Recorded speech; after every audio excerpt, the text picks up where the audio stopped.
ধন্যবাদ। আমরা এসেছি ডিলারের দোকানে, এখান থেকে তারা পাইকারি বিক্রি করে, কিন্তু পাইকারি বিক্রি করলেও তারা কিন্তু একটা জিনিস করছেন, সয়াবিন তেলের যেহেতু দাম বেড়ে গেছে, এই জন্য সয়াবিন তেল নিলে সয়াবিন তেলের সাথে অন্যান্য জিনিস নিতে হবে, যে কারণে সয়াবিন তেল যারা নিচ্ছেন তারা কিন্তু বাধ্য হয়ে অন্যান্য জিনিস নিচ্ছেন। আপনারা এখানে দেখতে পাচ্ছেন যে তাদেরকে কোম্পানি যেসব জিনিস দিয়েছে সেই কোম্পানির দেওয়া জিনিসগুলো তারা ডিলারকে দিচ্ছেন। বিশেষ করে এক প্যাকেট যদি আপনার সয়াবিন তেল নেন, তবে সয়াবিন তেলের সাথে তাদেরকে আপনার দিতে হবে, অর্থাৎ ক্রেতাকে, যে খুচরা ক্রেতা তাকে কিন্তু আপনার হলো অবশ্যই কিনতে হবে হলো অন্যান্য জিনিস, যেগুলো তারা বিক্রি করতে পারবেন কি পারবেন না সেটা পরের ব্যাপার, নিতেই হবে।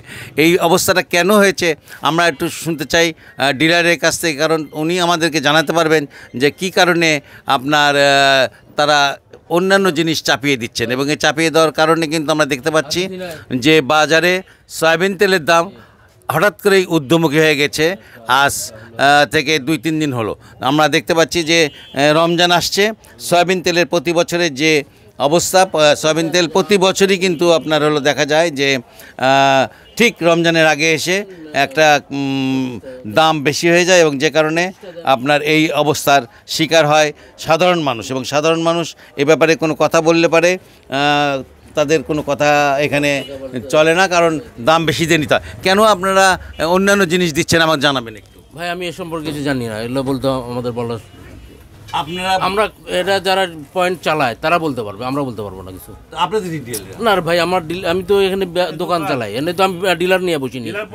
যেখানে ডিলার আছে সেখানে ডিলারের কাছে যাইতে হবে, আমরা তো ডিলার না। আমরা শুনতে পাচ্ছিলেন উনি কিন্তু আসলে ডিলার প্রথমেই স্বীকার করেছেন, কিন্তু উনি বলতেছেন যে তিনি কথা বলতে পারবেন না, অর্থাৎ কথা বলতে পারবেন না। এই কথাটা বলার অর্থই যে তারা সয়াবিন তেলের সাথে অন্যান্য জিনিস দিতে বাধ্য করছেন।